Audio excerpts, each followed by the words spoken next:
de souligner que toutes les informations sur cette attaque proviennent de sources étrangères à Israël, c'est-à-dire iraniennes, saoudiennes et américaines. Dans la nuit, donc, après 4h30 du matin, heure d'Israël, l'agence de presse iranienne a parlé de plusieurs explosions dans le nord-ouest de Téhéran, près d'une base militaire iranienne, la base d'Ishpan, la même base d'où les missiles ont été lancés contre Israël samedi soir. Les autorités iraniennes ont affirmé que les dommages causés étaient minimes et qu'elles ont réussi à abattre plusieurs drones. Elles précisent aussi que les installations nucléaires du pays n'ont pas été touchées lors de ces attaques. Un responsable américain a confirmé à une chaîne américaine qu'Israël avait bien attaqué une base militaire iranienne, mais non pas par le biais de son aviation, mais à l'aide de drones.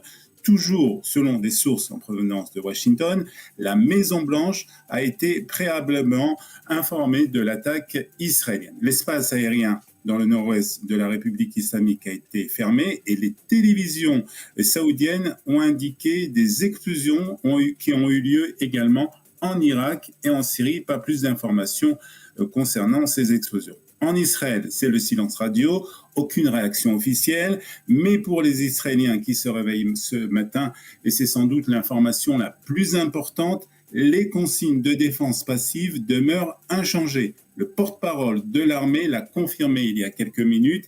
Il semble donc que la riposte israélienne à l'attaque massive de l'Iran que tout le monde attendait ait eu lieu cette nuit. Une riposte jugée ici de telle ou s'il faut s'attendre à d'autres attaques. Les sirènes ont par ailleurs retenti. Et puis hier, un débat sur la demande des Palestiniens d'être reconnus comme État membre de l'ONU a eu lieu à New York.